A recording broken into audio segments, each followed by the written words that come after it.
सुखी नदी के तल पर एक पवित्र तलवार पत्थर में गहराई से ढंसी हुई थी। जब सैनिकों ने इसे खोजा तो वे सभी इसे खींचने के लिए दौड़ पड़े, किसी को रास्ता देने से इनकार करते हुए। लेकिन तलवार अडिग खड़ी रही, जैसे समुद्र में लंगर। वहाँ मौजूद कोई भी इसे निकालने में सक्षम नहीं था। तलवार की खबर राजा तक पहुंची। वह अपने साथियों के साथ पहुंचे और एक नजर में उसे अपने भाई की तलवार के रूप में पहचान लिया। फिर राजा ने एक शाही फरमान जारी किया, जिसमें राज्य के सभी कोनों से पुरुषों को तलवार खींचने का प्रयास करने के लिए बुलाया गया। लेकिन आधा महीना प्रयास करने के बाद भी कोई सफल नहीं हुआ।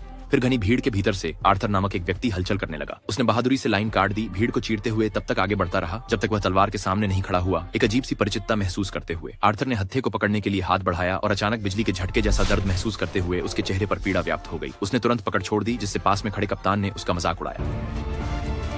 फिर से कोशिश करो, तुम कभी सही नहीं कर पाओगे। आर्थर ने फिर कोशिश की। इस बार उसने दोनों हाथों से म्यान पर पकड़ बनाई। तुरंत तलवार चमक उठी। जैसे ही उसने खींचा, जमीन जोर से कांप उठी। कुत्ते पागलों की तरह भौंकने लगे और युद्ध घोड़े डर गए। एक ही झटके में आर्थर ने तलवार निकाल ली। ये देखकर कप्तान भी हक्का बक्का रह गया। लेकिन पहली बार पवित्र तलवार को छूने के कारण आर्थर उसकी शक्ति को नियंत्रित नहीं कर सका। वह गिर पड़ा और बेहोश हो गया। तलवार, यह पता चला, राजा उथर की थी। शांति बनाए रखने के लिए जादूगर मर्लिन ने एक शक्तिशाली जादूगर का सेप्टर चुरा लिया था और उसे राजाओं की तलवार में ढाल दिया था। उन्होंने झील की महिला को यह तलवार राजा उत्तर तक पहुंचाने की जिम्मेदारी दी थी, ताकि केवल उनके वंशज ही इसे चला सकें। इसके बावजूद युद्ध अनिवार्य था। भूमि और शक्ति के भूखे जादूगर राजा ने अपने जादूगरों को काला जादू और दिग्गजों को नियंत्रित करने का आदेश दिया, ताकि मानवता के खिलाफ युद्ध छेड़ा जा सके।